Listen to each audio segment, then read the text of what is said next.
Diet and nutrition. One of the world's most controversial and argued topics. Everyone's got an opinion and everybody thinks they're right.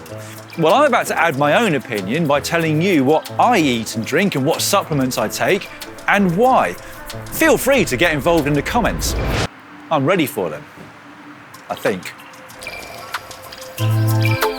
The World Health Organization estimates that 43% of adults worldwide are now overweight. Scientists say that ultra-processed foods are designed to be addictive, causing overconsumption.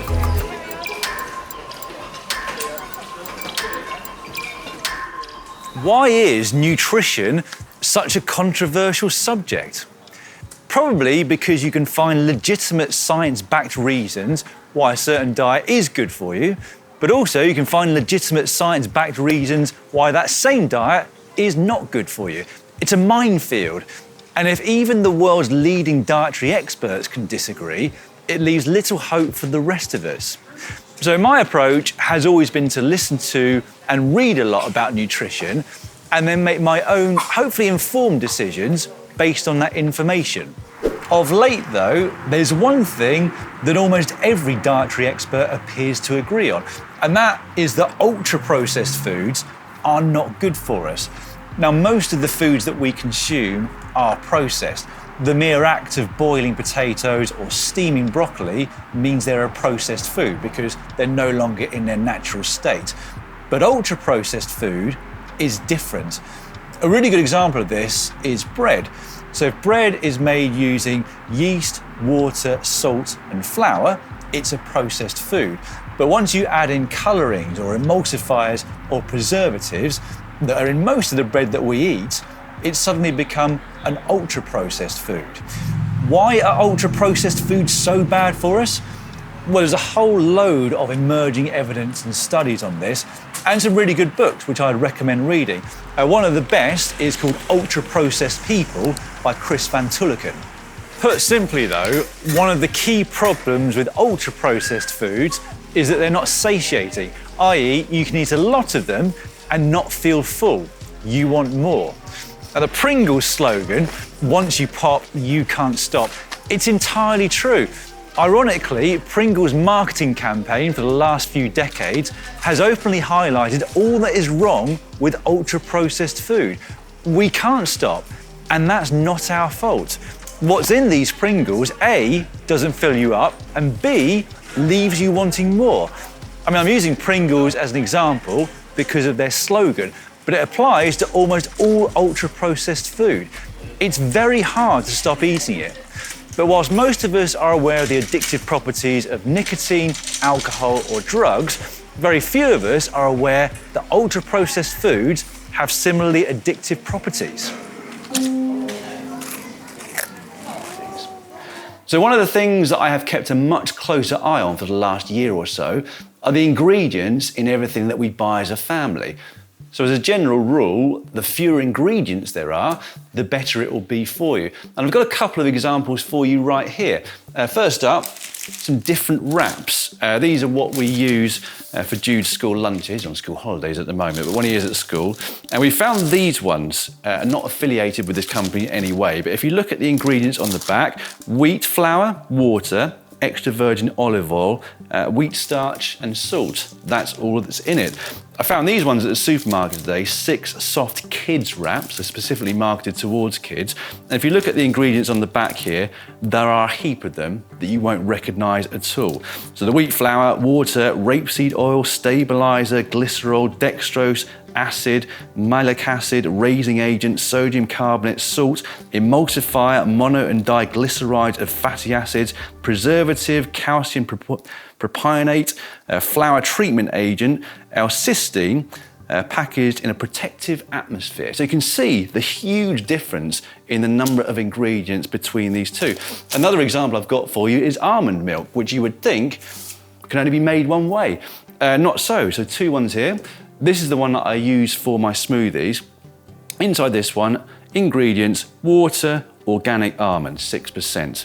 An alternative one that I've got here, again, has a huge number of ingredients. Water, almond, calcium, sea salt, stabilizers, guar gum, gellan gum, natural flavoring, emulsifier, lesser thins, vitamin B12, D2, E, potassium iodide. So again, a huge disparity between two products that look pretty much exactly the same. Another good example would be peanut butter. I found some that I was using to have a huge number of ingredients, but you can easily find some that only have peanuts and that's it.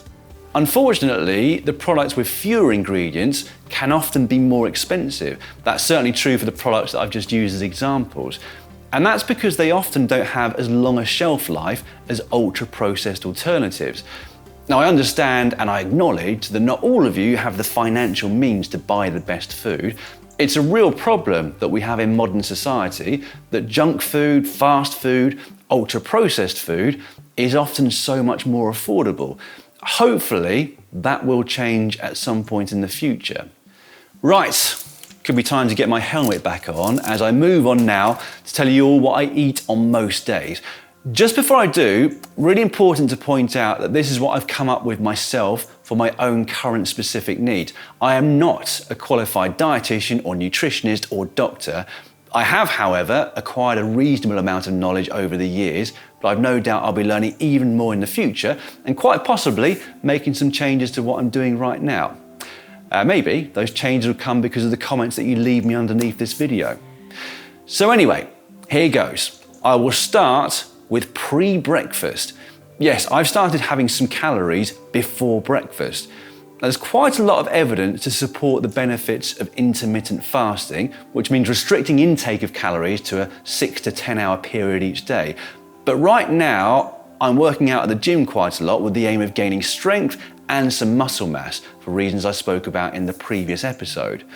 It is possible to gain strength without gaining weight, but as I don't have a huge amount of muscle mass, I think it's advisable for me to try and put some on now before it's too late.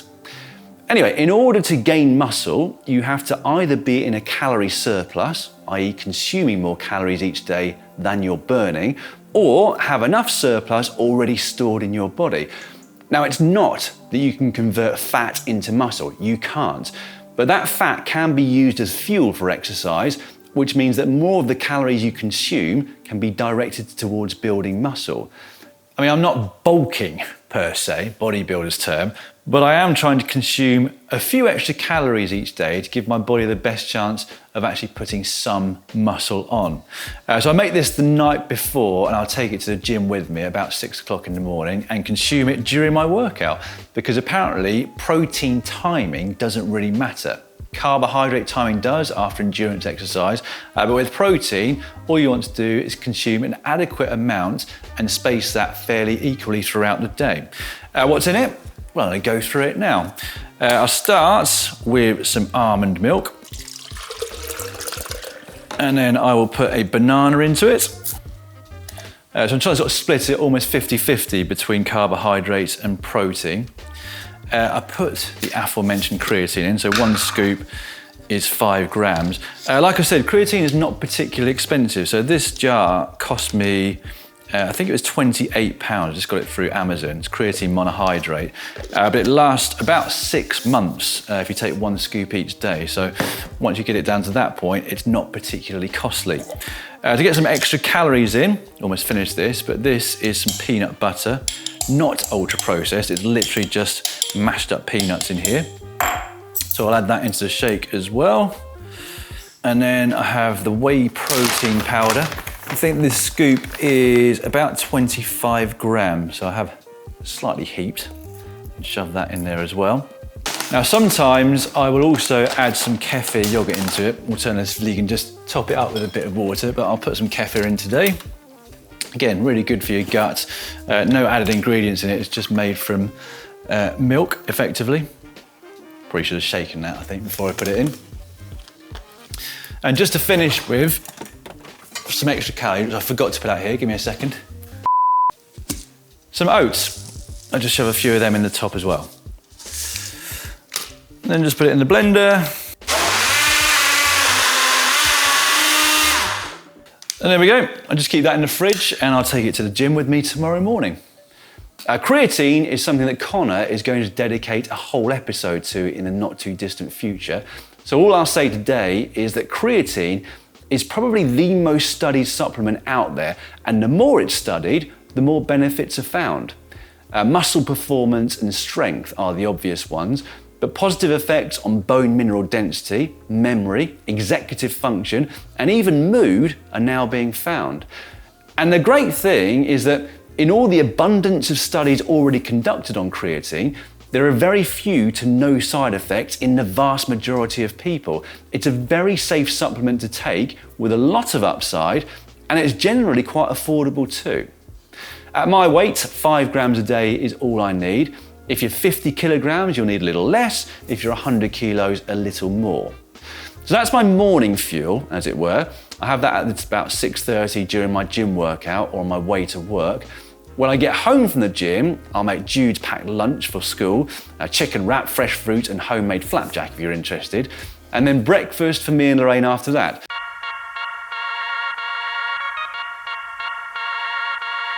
I will eat breakfast just ahead of starting work, so about 8:30. It does take a little longer to prepare than most breakfasts, but I think it's worth it. So I've been having this for a couple of years now. The main part of it is Greek yogurt. Not Greek style, but actual Greek yogurt. So I get the 5% fat version from Lidl's. They're not a sponsor of our channel. I'm not affiliated with them in any way. I just quite like shopping there. In fact, that's where all the ingredients for our breakfast come from. Handily, there's a Lidl just next door to the gym that we go to. Anyway, authentic Greek yogurt is a fantastic source of protein. Kefir or skyr yogurt or other options that are just as good for you. I just make sure that I get the unflavoured ones and that there is no added sugar. Now on top of the yogurt, I will have a variety of fruit, nuts and seeds. I try to have as many different fruits and vegetables and seeds and nuts as possible each week for my gut health and microbiome. The more diverse and wide-ranging, the better it is. So I'll have different types of melon, pomegranate, seeds, nuts, kiwi, mango, strawberries, raspberries, blueberries, blackberries, grapes, etc., etc. You get the idea. I don't have all of those every single day, but I do have a decent variety. And I'll also add a handful of mixed nuts. The ones from Lidl are far more affordable, I found, than most other places. Plus, I'll have some pumpkin seeds and some chia seeds as well. All of those are good sources of protein, essential fats, fibre and antioxidants, etc. And then to top it all off, I'll add some cinnamon because I like the taste of it and because it too has a range of health benefits. Like I said, it is more time consuming than standard breakfasts like cereal with milk, for example, but I definitely think it's worth it. And if I'm heading up to work, I make it the night before to save time in the morning. What I also have when I get back from the gym is a cup of tea. Lorraine and I have had Red Bush tea for about 15 years or more at this point, so that's naturally caffeine free and apparently just as hydrating as water. I also have a decaf coffee with frothed cow's milk. I have about 3 of these per day. Why decaf?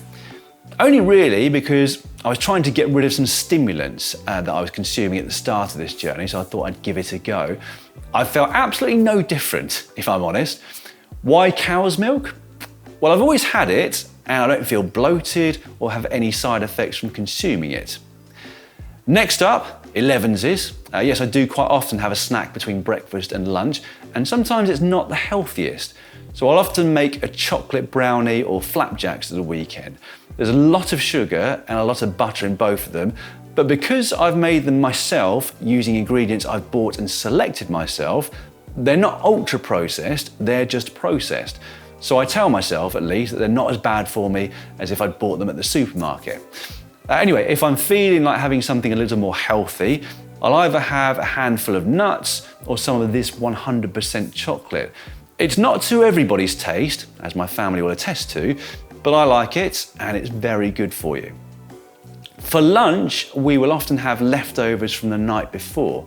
For that reason, we tend to make a much larger meal than we'll need in the evening and then put the rest of it in containers for the day after. That way, all we need to do the following day is reheat it for lunch.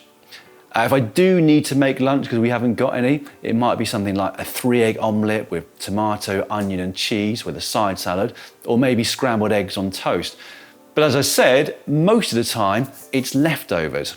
So I'll move on now to what we have for dinner. We almost always cook dinner from scratch using whole foods. We never buy packaged meals, and we get takeaway at most once a month. That's not to say that we're forcing ourselves to abstain from something that we really crave, but ever since I met Lorraine 19 years ago, that's just how we've eaten, because that's how we wanted to eat.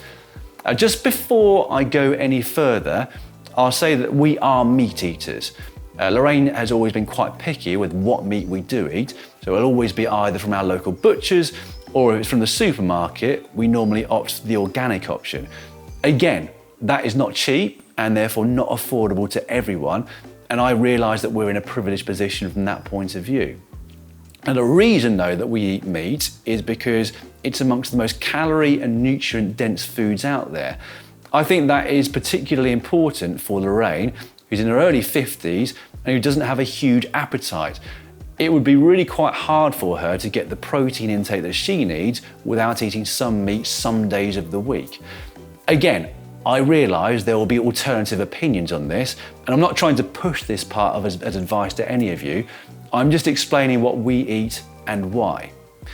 So, a few examples of evening dinners for us, and hopefully by the time this video is released, I might have remembered to film some of them on my phone so you can actually see what they are. So we tend to have a traditional English roast dinner on a Sunday that I will cook. Chicken, beef, lamb or pork with plenty of roast potatoes, Yorkshire puddings and a lot of greens and carrots. I'll often do roasted beetroot as well. On other days, we might have steak with salad and home-cooked chips.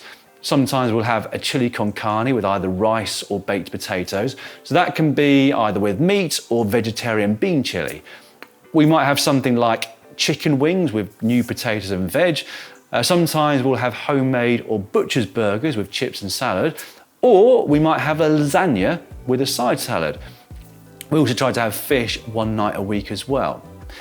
So we have quite a wide range of dinners that we do, but the thing that they all have in common is that they're made with whole foods and we cook them from scratch.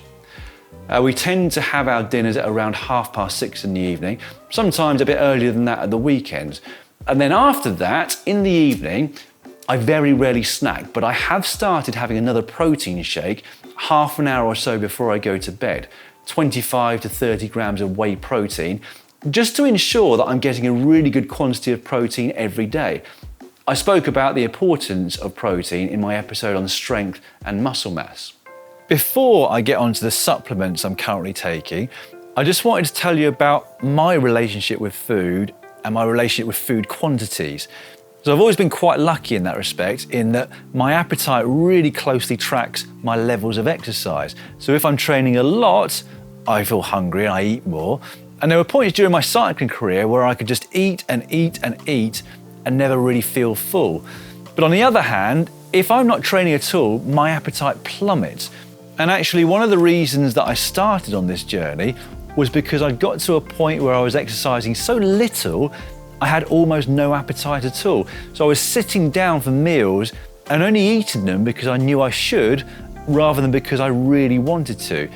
I knew that wasn't a good place to be in, and I knew that I needed to change that. But I am lucky in that respect, because it does mean it's hard for me to overeat. So I don't look at fast food or chocolate or crisps and have to really stop myself from eating them. However, those of you who've watched the rest of this series will be aware that I do have other vices that I do struggle with, namely nicotine and alcohol. So I'm not perfect by any stretch of the imagination. Right then, on to the supplements that I'm taking. Now, I've already mentioned that I'm taking 5 grams of creatine every day for a huge variety of reasons. As mentioned earlier, Connor will be doing an entire video about creatine in the not too distant future, so keep your eyes out on that on our main GCN channel. I also take omega-3. Currently, it's these ones from Performance Lab. 3 capsules daily gives me about 1 gram of omega-3. I also take 2 spoonfuls daily of this extra virgin olive oil, one after breakfast and one after dinner. I know that sounds really weird, so I started doing it after listening to a longevity extremist, I'll call him, called Brian Johnson. There are some incredible benefits to extra virgin olive oil if you buy the right one. So it has to be high in polyphenols, over 400 milligrams per kilo, and high in oleic acid as well. There are a heap of studies showing the wide-ranging health benefits of good quality extra virgin olive oil, enough to make me pay extra to get some of the best quality that there is. The only other supplement I'm currently using is magnesium L-threonate. That's a sleep aid I take about half an hour before I go to bed. Beyond that, I do take liquid form vitamin D3 in the winter months when I'm not getting as much sunlight. And that's it. That's what my daily food, drink and supplement intake looks like most days. I am still having quite a few beers on Friday and Saturday evenings, and I have no current plans to change or reduce that quantity. Just before I move on to how I've been getting on with my own journey back to fitness and health, I want to emphasise that I, nor GCN, have any affiliation, association or sponsorship with any of the products or supermarkets that we featured in this video.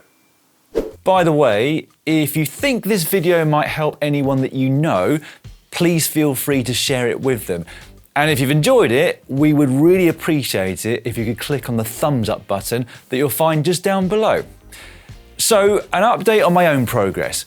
For those of you who've only watched this episode and not the previous ones, I should probably explain that I've made a few fairly big changes in my lifestyle in an effort to increase my health span, having spent a number of years doing my best to undo everything I'd worked on as a pro athlete. I will put a link to the other episodes in the description down below so you can easily find them if you want to catch up. Anyway, this is how my Strava looks for the last month or so. You can find all of my activities there if you go onto Strava and search for Daniel Lloyd. Up to the 30th of July, which is when I'm recording this, I've done 59 activities totaling 38 hours, so around 10 hours a week on average. Almost 14 hours of that was accounted for by dog walks, only 4 hours was bike riding, only 3 hours was running, and so the dominant activity for me over the last month was weight training. 16 of my activities were at the gym, totaling 15 hours. Now, that was deliberate. Those of you who watched my last episode about the importance of strength, power and muscle mass for longevity will know why I focused my attention on that. Those of you, though, that watched the previous episode on the importance of VO2 max may well be wondering why I've not spent more time riding or running. It's a good question, and one that I was asking myself, actually, whilst I was out on a ride organised by Canyon yesterday, with Tiffany Cromwell and Valtteri Bottas, to drop a couple of names. So it was only 45 Ks, but on the one half decent climb that we rode up, I didn't feel great. It certainly didn't feel like I'd improved my cardiovascular fitness much over the last few months. But the problem is that I'm not a full-time athlete. Barely any of you watching this will be. And so it is quite difficult, nigh on impossible in fact, to improve everything all at once. VO2 max, strength, power, muscle mass, mobility, diet, sleep, etc., etc. There are only so many hours in the day. So rightly or wrongly, I have focused on gym workouts. I think that's because I'm enjoying them, it's something new, and also because it's probably my weakest point, if you'll pardon the pun. So I spent almost 20 years of my life training full-time for an endurance sport, so in theory, that side of things should improve reasonably quickly once I do start focusing on it. When I start focusing on it is a different question. But I would like to see an improvement in my VO2 max when I take my test again in November, so I'd better not leave it too long. But as I've said from the start of this whole thing, my aim for this is very long term. I'm confident I can maintain the lifestyle I'm currently living for decades rather than just months, and that's mainly because I'm really enjoying it. I've got myself into a nice routine. Then I guess the real test is going to come when it's colder, wetter, and the mornings and evenings are darker. In terms of nicotine intake, not good, also not bad. So I'm currently settled on a middle ground where I'm using those nicotine pouches on Fridays and Saturdays, which is when I'm having a few beers. So 5 days off both. But yes, I have stuck to the 2 evenings of alcohol per week, barring the Sunday that England were in the Euros final, when I broke that rule as well. My sleep has been pretty good, but you can really see the difference between the 5 days that I don't drink and the 2 days that I do. That's partly because I'm going to bed later, but mainly because my sleep is a lot more disturbed during the night because of the effects of that alcohol. At the moment, I guess it's a compromise that I'm willing to make, but that might change in the future. I am planning on stopping alcohol throughout October this year, so I can monitor the differences at the end of that month, just ahead of my final tests. So that's me, but what about you? If you've been making your own lifestyle changes in recent weeks or months, I'd love to hear how you're getting on. And of course, feel free to comment on my diet and nutrition. I'm always really happy to read any opinions on things, so please get involved in the comments section down below. Right, I will be back very soon looking into the benefits of good, consistent sleep. What happens to our brains and bodies when we sleep? How much do we need? Can we sleep too much? I'll be answering those questions in a video that will be out in a few weeks' time. See you then.